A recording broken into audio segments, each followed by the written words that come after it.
होता है। जैसे सुदामा जी, तो एक दिन सुदामापुरी बनी कि नहीं? एक दिन था कि घर में लौट के जब आते तो पत्नी पूछती कुछ लाए क्या? बोले कुछ नहीं मिला।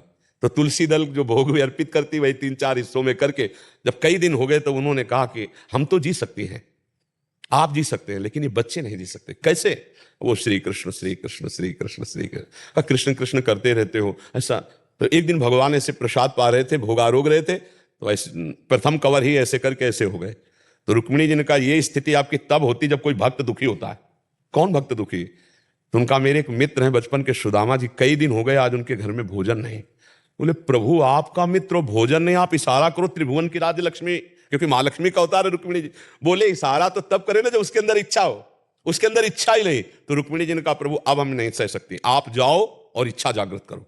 तो उनका उसके हृदय में तो नहीं जागृत कर सकता। सुदामा इतना निष्काम भक्त है कि उसके हृदय में इच्छा जागृत नहीं कर सकता, उनकी पत्नी के हृदय में इच्छा जागृत कर सकता। तो भगवान एक भिक्षुक के रूप में गए, कहा भिक्षाम दे। तो अतिथि धर्म का ज्ञान रखने वाली सुदामा जी की पत्नी निकली और उन्होंने कहा कि मैं आपको भिक्षा नहीं दे सकती, क्योंकि मेरे यहाँ एक संतान हुई है जिससे मैं अपवित्र हूं। एक जनना सोच होता है, एक मरना सोच होता है। तो मेरे यहाँ जनना सोच है, मैं तुम्हें भिक्षा नहीं। तो बोले मैं 10 दिन बाद आ जाऊंगा। बोले फिर भी नहीं दे पाऊंगी। क्यों? क्योंकि जो हमारी अपवित्रता वो दूर होने वाली नहीं। बोले ऐसा क्या? बोले स्पष्ट बताऊं, दरिद्रता रूपी संतान को हमने जन्म दिया है। दरिद्रता अर्थात मेरे पास कुछ नहीं कि मैं आपको दे दूं। तो बोले सुना है तुम्हारे पति द्वारिकाधीश के मित्र हैं, क्या तुम्हें पता नहीं है? कभी याद दिलाना, अगर एक बार द्वारिका चले गए तो निहाल हो जाएंगे स्वयं भगवान। और भगवान जब उनकी पत्नी आई तो उन्होंने कहा सुना है आपके मित्र श्री कृष्ण द्वारिकाधीश है। बोले हाँ। तो बोले आप जाओ ना, अगर वो आपकी ऐसी दशा देखेंगे ना तो कुछ ना कुछ तो व्यवस्था करें। बोले कभी नहीं जाऊंगा, व्यवस्था के लिए मैं कभी नहीं जा सकता। तो उनका मिलने तो जा सकते हो? बोले हम मिलने जा सकते हैं, पर समस्या है अपने मित्र से मिले या गुरु से मिले जाके, या अपनी कन्या के यहाँ जाए तो कुछ ना कुछ होना चाहिए। तो हमारे दोस्त के लिए कुछ, तो वहां क्या था, एक पड़ोसन के आ गई तो उसने चावल के पछोरने वाले जो आगे तंदुल होते टूटे हुए, हाँ वो दिए। तो वो भी फटे कपड़े में लेकर के भगवान के लिए भेंट। और द्वारिका, और हालत ये थी कि बिवाई पैरों में फटी हुई, फटा कपड़ा, और मित्र कौन है? द्वारिकाधीश। आप देख लो जरा कैसी धर्म की परीक्षा होती है।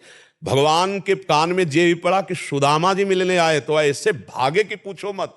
सबके होश उड़ गए कि ब्रह्मा जी और शंकर जी यहां आते हैं तो उनको भी इंतजार करना पड़ता है, लेकिन एक शब्द सुना सुदामा जी आए तो बावरे होकर भगवान भाग पड़े और ऐसे जाकर हृदय से लगे और रुक्मिणी जी के पलंग में आकर भगवान ले बैठा ला रुक्मिणी जी को, और आप स्वयं चरण धोए भगवान की। देखो भक्त के चरण, पग चापू और सेज बिछाऊं, नौकर बनूं हजाम, हाकू बैल बनो गडवारो, बिना तनख्वाह रथवान, यही तो मेरे मन में ठड़ी भगत मेरे मुकुट मणि। और भगवान कि अश्रु प्रवाहित हो रहे सुदामा जी की दशा देखकर। बार बार चेहरे की तरफ देखते हैं, बार बार चरणों की, सुदामा जी के अश्रु चल रहे हैं कि करुणा निधान अखिल कोटि ब्रह्मांड नय के कौन सी लीला कर रहे हो। रुक्मिणी जी जल डाल रहे हैं, भगवान चरण पखार रहे हैं।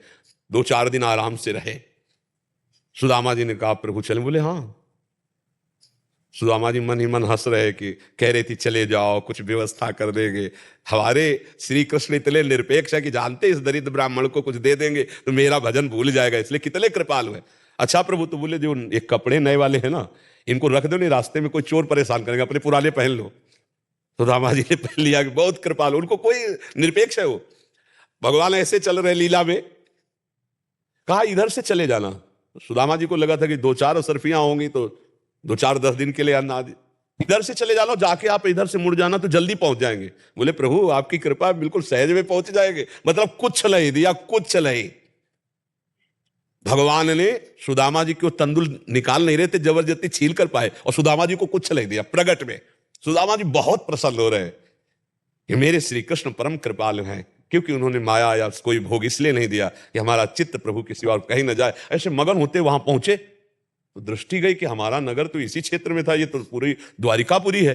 पूछा लोगों से तो बोले एक हमारे सुदामा जी थे, उन्हीं की सुदामापुरी है।